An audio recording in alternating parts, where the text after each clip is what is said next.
নবীজি সাল্লাল্লাহু আলাইহি ওয়াসাল্লাম দ্বীনের দাওয়াত প্রদান করার ক্ষেত্রে নবীজির চাচা আবু তালেবের পক্ষ থেকে তিনি যখন নিরাপত্তার নিশ্চয়তা পেলেন, আল্লাহর হাবিব সাল্লাল্লাহু আলাইহি ওয়াসাল্লাম সাফা পাহাড়ের সর্বোচ্চ চূড়ায় আরোহণ করে ইয়া সাফা বলে ডাক দিলেন।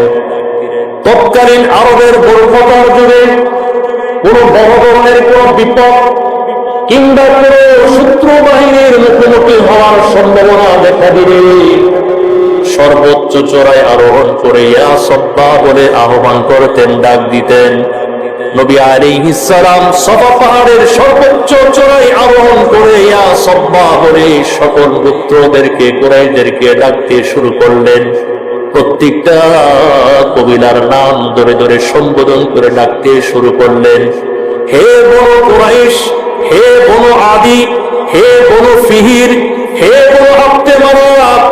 নবী আলাইহিস সালাম যখন এই ডাক দিলেন, তাদের কানের মধ্যে যখন এই আওয়াজ ছড়িয়ে পড়ল, পরস্পর বলাবলি করতে লাগলো, এটা কার আওয়াজ?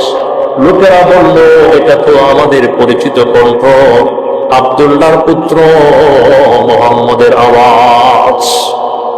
নবীজির নাম শুনতে তারা ঘর থেকে দলে দলে বের হয়ে পড়ল। তাদের সঙ্গে আবু লাহাব ছিল। নবী আলাইহিস সালাম সকলকে একত্র করার পর নবী আলাইহিস সালাম বলতে লাগলেন, হে আমার প্রাণপ্রিয় সম্প্রদায়, আমি যদি বলি পাহাড়ের এক পাশে আমরা সমবেত হয়েছি, অপর পাশে শত্রু বাহিনী, ঘোড়সওয়ার বাহিনী আমাদেরকে আক্রমণ করার জন্য উট পেতে বসা আছে, তোমরা কি আমাদের কথা, আমার কথা সত্যায়ন করবে, বিশ্বাস করবে? সমস্ত কুরাইশ নেতারা এক বাক্যে বলল, মুহাম্মদ, তুমি তো কোনদিন আমাদের কাছে মিথ্যা বলো নাই, প্রতারণার আশ্রয় গ্রহণ করো নাই। আজকে তুমি যা বলো তোমার কথাকে আমরা সত্যায়ন করব, কারণ তুমি হলে আমাদের মধ্যে সবচেয়ে বড় আমানতদার আল আমিন সুদূর। নবী আলাইহিস সালাম বললেন, তাহলে শুনেন, আমি আপনাদেরকে আসন্ন এক ভয়ঙ্কর শাস্তি থেকে ভীতি প্রদর্শনকারী, আমি আপনাদেরকে জাহান্নামের শাস্তি থেকে ভীতি প্রদর্শন করছি। এরপরে নবী আলাইহিস সালাম তিনি তাদেরকে দ্বীনের দাওয়াত দিতে শুরু করলেন, কালিমার কথা বলতে লাগলেন। প্রত্যেকটা কওমের নাম, সম্প্রদায়ের নাম ধরে ধরে নবী আলাইহিস সালাম বলতে লাগলেন, হে বনু কুরাইশ, তোমরা নিজেদেরকে জাহান্নামের আগুন থেকে নিজেরাই বাঁচাও, আমি তোমাদেরকে আল্লাহর শাস্তি থেকে বিন্দু পরিমাণ কোনো উপকার কিংবা অপকার করতে পারবো না। আমি আল্লাহর ইচ্ছার বিরুদ্ধে তোমাদের জন্য বিন্দু পরিমাণ কোনো কল্যাণ করতে পারবো না। এরপর নবী আলাইহিস সালাম বনু কাব বিন লুআইকে বললেন, তোমরা নিজেদেরকে জাহান্নামের আগুন থেকে নিজেরাই বাঁচাও, আমি তোমাদের বিন্দু পরিমাণ উপকার কিংবা অপকার কোনোটাই করতে পারবো না। নবী আলাইহিস সালাম তিনি প্রথমে বিভিন্ন কওম সম্প্রদায়ের নাম ধরে ধরে সম্বোধন করে ডাকতে লাগলেন। এরপরে নবী আলাইহিস সালাম ব্যক্তির নাম ধরে ডেকেছেন। নবী আলাইহিস সালাম তিনি তার আপন ফুফু সাফিয়া বিনতে আব্দুল মুত্তালিবকে সম্বোধন করে বললেন, হে আমার শ্রদ্ধেয় ফুফু, আপনি নিজেকে জাহান্নামের আগুন থেকে বাঁচানোর ফিকির করুন, আমি নবী বলে আপনাকে জাহান্নামের আগুন থেকে বাঁচানোর জন্য বিন্দু পরিমাণ কোনো উপকার করতে পারি। সর্বশেষ নবী আলাইহিস সালাম তিনি তার কলিজার টুকরো কন্যা ফাতেমা রাদিয়াল্লাহু আনহাকে সম্বোধন করে বললেন, ও আমার কলিজার টুকরো মা ফাতেমা, তুমি আমার সম্পদ থেকে যা চাওয়ার চেয়ে নাও, তথাপি তুমি জাহান্নামের আগুন থেকে বাঁচার জন্য নিজেই নিজের ফিকির করো। তুমি নবীর কন্যা বলে জাহান্নাম থেকে আমি তোমাকে কোনো উপকার করতে পারবো না, কল্যাণ করতে পারবো না। নবীজি সাল্লাল্লাহু আলাইহি ওয়াসাল্লাম 3 বছর গোপনে গোপনে লোক চক্ষুর অন্তরালে দাওয়াত প্রদান করার পর আল্লাহ তাআলা যখন আয়াত কারিমা নাযিল করলেন, ওয়া আনযির আশীরাতাকাল আকরাবিন, হে নবী আপনি আপনার নিকট আত্মীয় স্বজনকে জাহান্নামের ভয় প্রদর্শন করুন।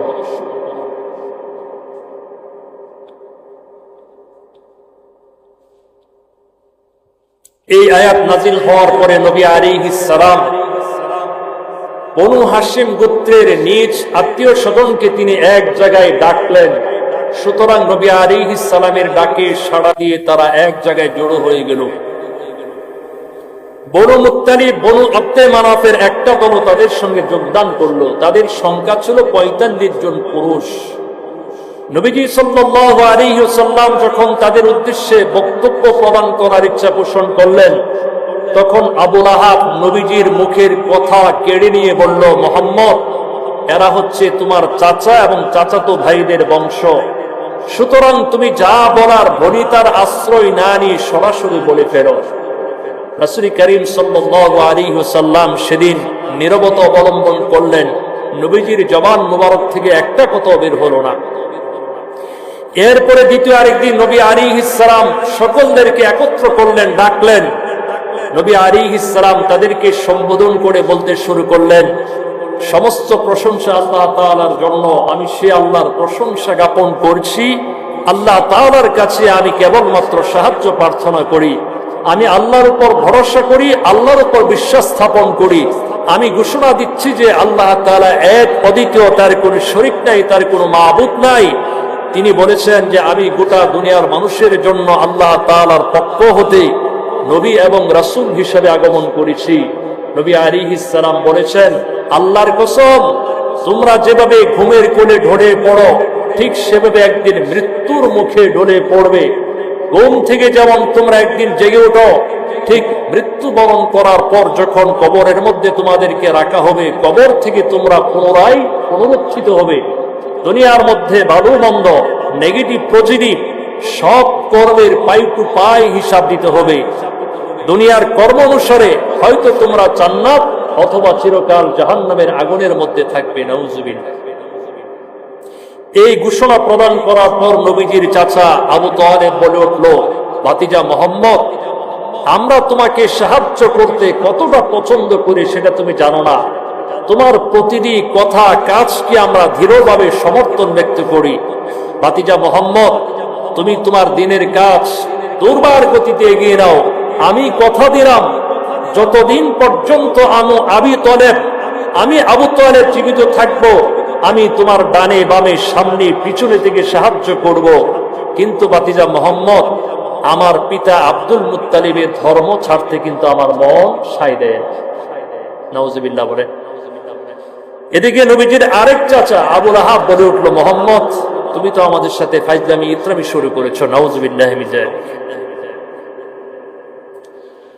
নবীজি সাল্লাল্লাহু আলাইহি ওয়াসাল্লাম দ্বীনের দাওয়াত প্রদান করার ক্ষেত্রে নবীজির চাচা আবু তালেবের পক্ষ থেকে তিনি যখন নিরাপত্তার নিশ্চয়তা পেলেন, আল্লাহর হাবিব সাল্লাল্লাহু আলাইহি ওয়াসাল্লাম সাফা পাহাড়ের সর্বোচ্চ চূড়ায় আরোহণ করে ইয়া সাফা বলে ডাক দিলেন।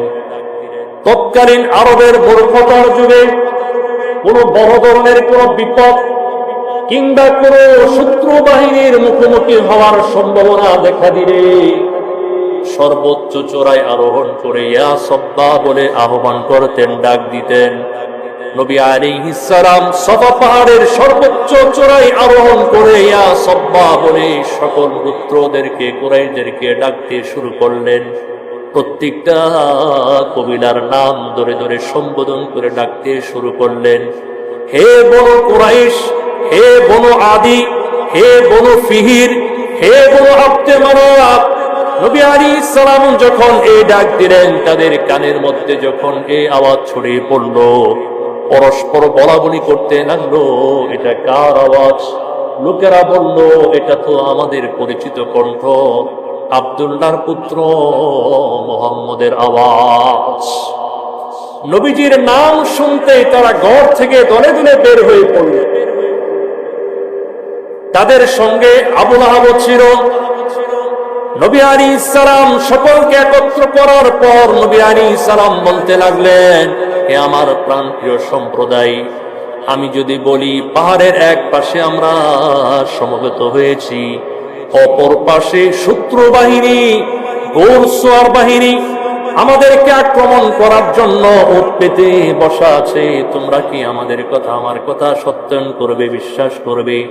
সমস্ত কুরাইশ নেতারা এক বাক্যে বলল, মুহাম্মদ, তুমি তো কোনদিন আমাদের কাছে মিথ্যা বলো নাই, প্রতারণার আশ্রয় গ্রহণ করো নাই। আজকে তুমি যা বলো তোমার কথাকে আমরা সত্যায়ন করব, কারণ তুমি হলে আমাদের মধ্যে সবচেয়ে বড় আমানতদার, আল আমিন সুদূক। নবী আলাইহিস সালাম বললেন, তাহলে শুনেন, আমি আপনাদেরকে আসন্ন এক ভয়ঙ্কর শাস্তি থেকে ভীতি প্রদর্শনকারী, আমি আপনাদেরকে জাহান্নামের শাস্তি থেকে ভীতি প্রদর্শন করছি। এরপরে নবী আলাইহিস সালাম তিনি তাদেরকে দ্বীনের দাওয়াত দিতে শুরু করলেন, কালিমার কথা বলতে লাগলেন। প্রত্যেকটা কওমের নাম, সম্প্রদায়ের নাম ধরে ধরে নবী আলাইহিস সালাম বলতে লাগলেন, হে বনু কুরাইশ, তোমরা নিজেদেরকে জাহান্নামের আগুন থেকে নিজেরাই বাঁচাও। আমি তোমাদেরকে আল্লাহর শাস্তি থেকে বিন্দু পরিমাণ কোনো উপকার কিংবা অপকার করতে পারবো না। আমি আল্লাহর ইচ্ছার বিরুদ্ধে তোমাদের জন্য বিন্দু পরিমাণ কোনো কল্যাণ করতে পারবো না। এরপর নবী আলাইহিস সালাম বনু কাব বিন লুআইকে বললেন, তোমরা নিজেদেরকে জাহান্নামের আগুন থেকে নিজেরাই বাঁচাও, আমি তোমাদের বিন্দু পরিমাণ উপকার কিংবা অপকার কোনোটাই করতে পারবো না। নবী আলাইহিস সালাম তিনি প্রথমে বিভিন্ন কওম সম্প্রদায়ের নাম ধরে ধরে সম্বোধন করে ডাকতে লাগলেন। এরপরে নবী আলাইহিস সালাম ব্যক্তির নাম ধরে ডেকেছেন। নবী আলাইহিস সালাম তিনি তার আপন ফুফু সাফিয়া বিনতে আব্দুল মুত্তালিবকে সম্বোধন করে বললেন, হে আমার শ্রদ্ধেয় ফুফু, আপনি নিজেকে জাহান্নামের আগুন থেকে বাঁচানোর ফিকির করুন, আমি নবী বলে আপনাকে জাহান্নামের আগুন থেকে বাঁচানোর জন্য বিন্দু পরিমাণ কোনো উপকার করতে পারব। সর্বশেষ নবী আলাইহিস সালাম তিনি তার কলিজার টুকরো কন্যা ফাতিমা রাদিয়াল্লাহু আনহাকে সম্বোধন করে বললেন, ও আমার কলিজার টুকরো মা ফাতেমা, তুমি আমার সম্পদ থেকে যা চাওয়ার চেয়ে নাও, তথাপি তুমি জাহান্নামের আগুন থেকে বাঁচার জন্য নিজেই নিজের ফিকির করো। তুমি নবীর কন্যা বলে জাহান্নাম থেকে আমি তোমাকে কোনো উপকার করতে পারবো না, কল্যাণ করতে পারবো না। যেখানে নবী আলাইহিস সালাম এত বড় নবী, আল্লাহর পরে যে নবীর শান মর্যাদা, যে নবী এত মাকাম এত বুলন্দ, আল্লাহ তাআলা যেই নবীর জন্য মাকামে মাহমুদ বরাদ্দ করে রেখেছেন, সেই নবী বলেছেন, আমি তোমাদেরকে জাহান্নামের আগুন থেকে রক্ষা করতে পারবো না, জাহান্নামের আগুন থেকে বাঁচার ফিকির নিজেই করা লাগবে। আল্লাহর কোরআন খুলুন, আল্লাহ নিজে বলেছেন, ইয়া আইয়ুহাল্লাযীনা আমানু আনফুসাকুম ওয়া আহলিকুম নারা। আল্লাহ বলেন, হে মুমিনগণ, তোমরা নিজেদেরকে, নিজেদের পরিবার পরিজনকে জাহান্নামের সেই অগ্নি থেকে রক্ষা করো, যার ইন্ধন হবে মানুষ এবং পাথর। নবী আলাইহিস সালাম যেখানে নিজের আত্মীয় স্বজন, আপনজন, রক্তের যে বংশীয় মানুষ, তাদেরকে জাহান্নামের আগুন থেকে বাঁচানোর কোনো কল্যাণ উপকার করতে পারবে না, সেখানে আমাদের বাংলাদেশের তথাকথিত কিছু পীর আছে, পীর নামে ভণ্ড আছে।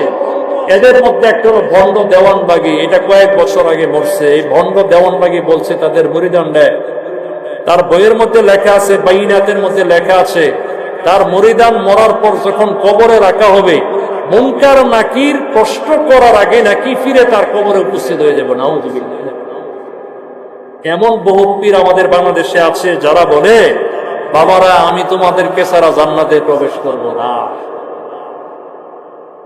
এমনও পীর আছে, কই রোজা শরীফ যাও কে, লক্ষ লক্ষ টাকা খরচ করে হজ করার কি দরকার, আমার ব্যক্তিগত রোজা আছে, এটা জিয়ারত করলে হজের সব পেয়ে যাবে। নাউযুবিল্লাহ। এদেরকে জুতা পেটা, ঝাড়ু পেটা করার দরকার, ঠিক কিনা বলেন? এরা মানুষের ঈমান চুরি করে নিয়ে যাচ্ছে। খবরদার, এই জাতীয় ভণ্ড, শয়তান, অসভ্য ইহুদি খ্রিস্টানদের চোরের নিকট যাবেন না কখনো, ঠিক কিনা বলুন? সম্মানিত হাজরিন, যেখানে নবীজি নিজে বলেছেন, তোমরা নিজেরা নিজেদেরকে জাহান্নামের আগুন থেকে রক্ষা করো, আমি নবী কিন্তু তোমাদের বিন্দু পরিমাণ কোন কল্যাণ করতে পারবো না, জাহান্নামের আগুন থেকে বাঁচাইতে পারবো না, সেই নবী আলাইহিস সালাম এই কথা বলার পর আমরা কোন সাহসে পীরের হাত ধরে বলি, পীর বাবাই আমারে রক্ষা করবে? নাউযুবিল্লাহ। আলাইহিস সালাম যখন এই বক্তব্য, এই ভাষণ শেষ করলেন, প্রত্যেকটা মানুষ চমকে উঠল, ভড়কে গেল। ভাষণ শেষ করার পর বিভিন্ন মানুষ তারা বিভিন্ন দিকে রওনা দিল। একটা মানুষ তাদের জবান থেকে কোনো কথা উচ্চারণ করলো না, টু শব্দ পর্যন্ত তাদের মুখ থেকে বের হলো না। কিন্তু নবীজির আপন চাচা, আপন ভাই আবুল আহাব, আবুল আহাব কে?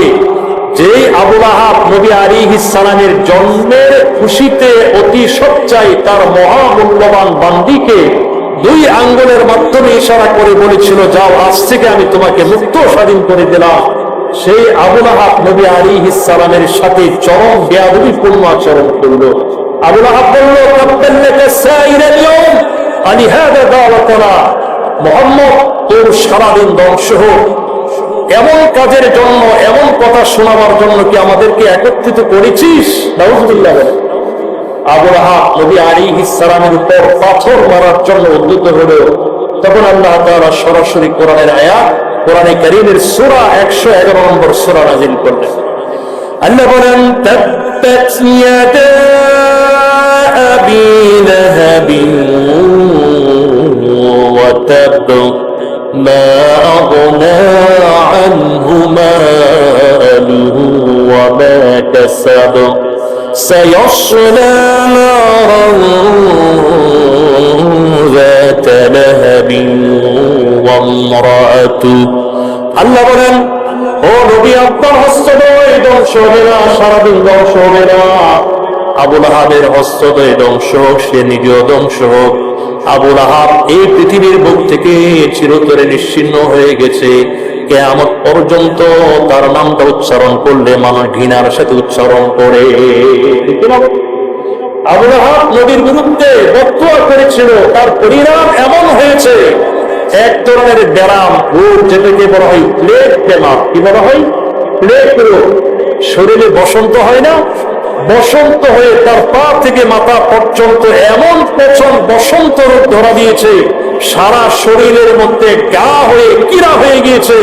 গড়ের মধ্যে পচে পচে মৃত্যুবরণ করার পর তার সন্তানরা পর্যন্ত তার লাশটা ধরে নেয়।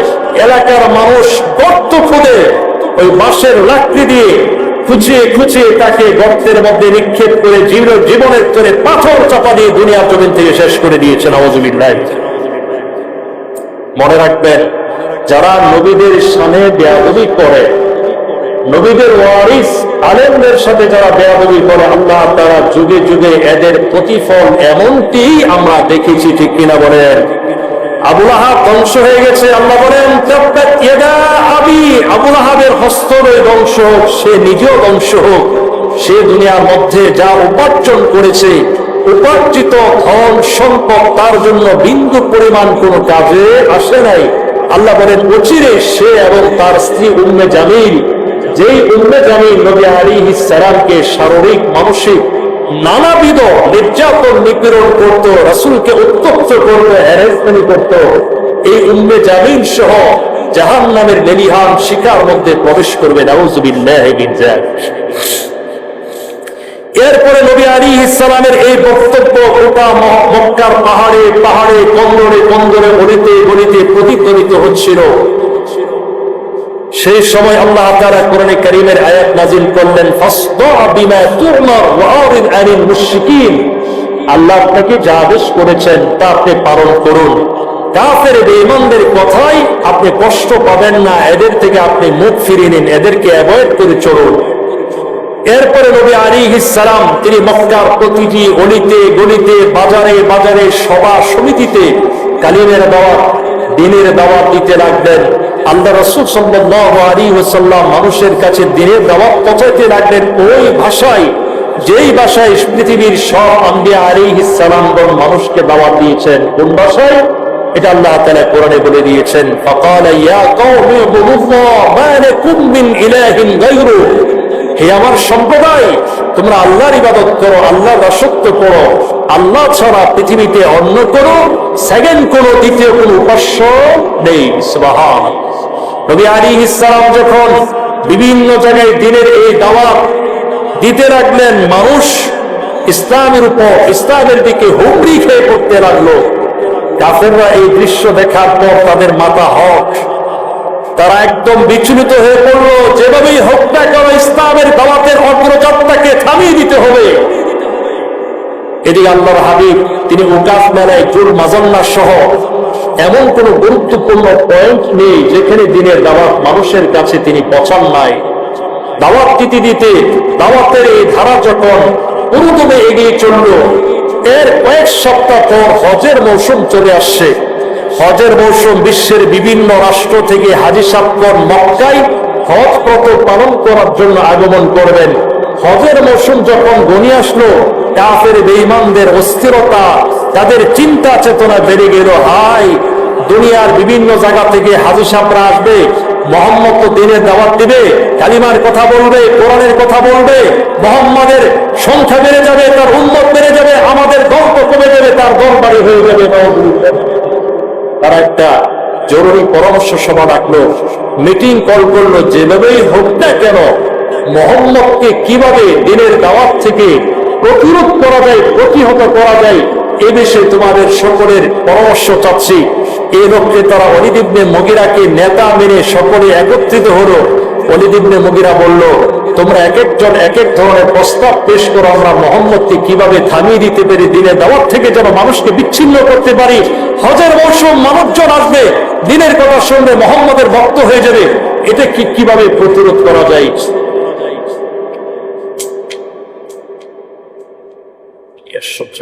চকলেট।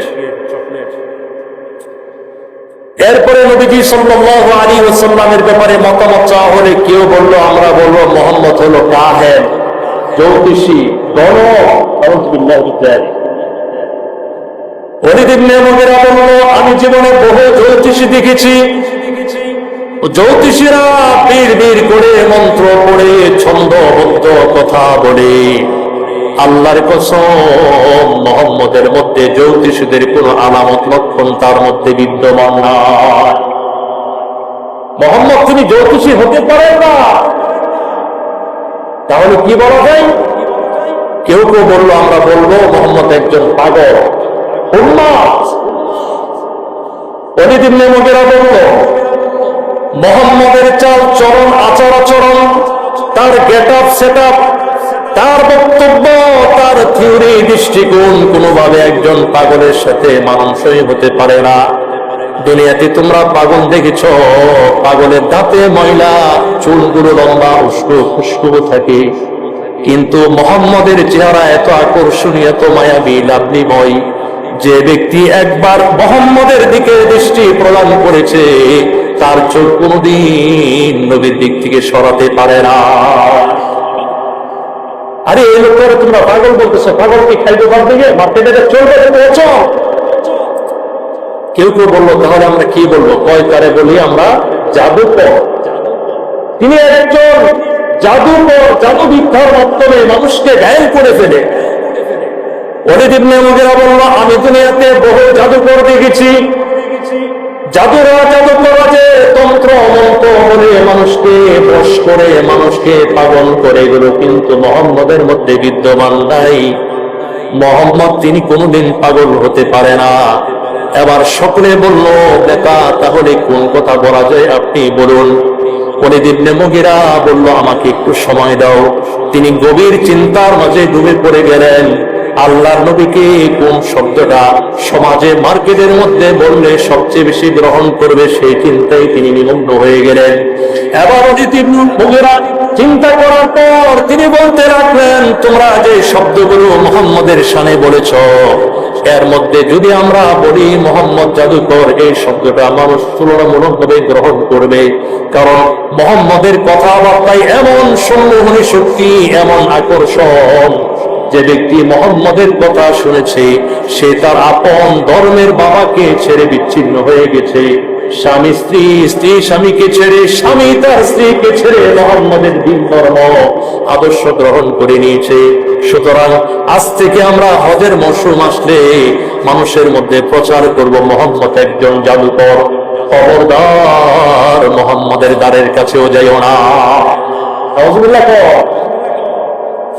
এদিকে তারা তাদের প্ল্যান ষড়যন্ত্র করে ফেলেছে। হজের মৌসুম শুরু হয়ে গেছে, বিভিন্ন রাষ্ট্র থেকে হাজী সাহেবরা আগমন করতেছে, হাজী সাহেবদের আগমন করছে, আর কাফের বেঈমানেরা বিভিন্ন রাস্তার গুরুত্বপূর্ণ মোড়, বিভিন্ন পয়েন্টে অবস্থান গ্রহণ করে তারা মানুষকে বলে, এই শুনছ, আমাদের সমাজে আমাদের এই এলাকাতে একজন নতুন পাগল আর মিথ্যুক নতুন একজন জাদুকরের আমদানি হয়েছে, খবরদার এর কাছে যাইও না। যদি একবার তার কথা শোনো তাহলে সারা জীবন তোমার কাজ শেষ, বাধ্যতা ধর্ম শেষ হয়ে যাবে, খবরদার তার কাছে যাও। এরাই ষড়যন্ত্র রাসূল করিম সাল্লাল্লাহু আলাইহি ওয়াসাল্লাম দ্বীনের দাওয়াত দিতে লাগলেন। তারা কি বলে, তো মোহাম্মদ জাদুকর, মোহাম্মদ পাগল, মোহাম্মদ মিথ্যাবাদী।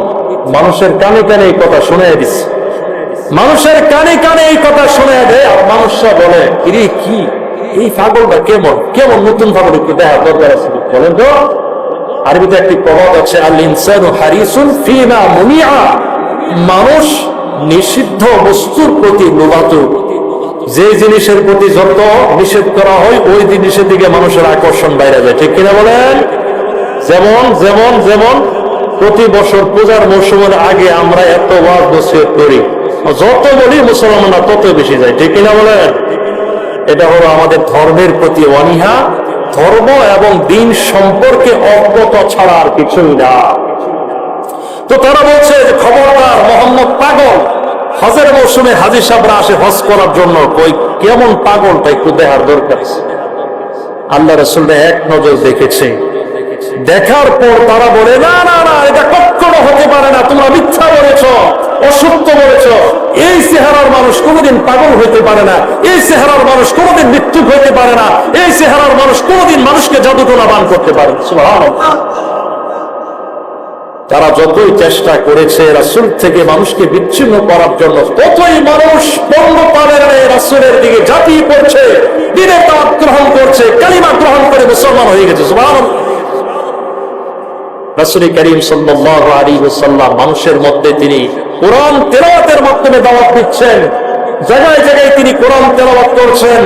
আল্লাহর কোরআন থেকে তিনি যখন তেলাওয়াত করেন, কাফেররা বলল, মোহাম্মদ যে ব্যবসা শুরু করছে রে, এরা তো অন্যভাবে অন্য সিস্টেম করতে হবে। কি মোহাম্মদ যখন কোরআন মানুষের মাঝে তেলাওয়াত করবে তখন হট্টগোল সৃষ্টি করতে হবে, হাততালি দিতে হবে। মোহাম্মদ যখন দ্বীনের কথা বলবে, কালিমার দাওয়াত দিবে, তখন তোমরা হই হুল্লোড় করবা, তালি বাজাইবা, নাচানাচি করবা, চিৎকার করবা, যেন মানুষের কান পর্যন্ত তার কোরআন তেলাওয়াতের আওয়াজ, মানুষের কান পর্যন্ত যেন তার ঈমানের দাওয়াত না পৌঁছে। নাউযুবিল্লাহ।